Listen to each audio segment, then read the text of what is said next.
নমস্কার বন্ধুরা, আজকে একটা নতুন ভিডিও নিয়ে এসেছি। ভিডিওর বিষয়টা হচ্ছে যে আমরা মানে এমনিতে তো স্থলজ প্রচুর প্রাণী দেখেই থাকি। আজকে কিছু সামুদ্রিক প্রাণী আর কি, তাই নিয়ে আলোচনা করব। সি অ্যানিমালস যাদেরকে আমরা ইংরেজিতে বলি, সেসব নিয়ে আলোচনা করব। ছবি দেখাবো আর নাম বলবো। প্রথমেই যেটা আছে দেখো, ডলফিন।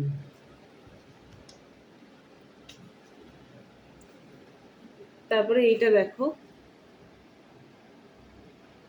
রয়েছে শার্ক ফিশ, অক্টোপাস, স্টারফিশ,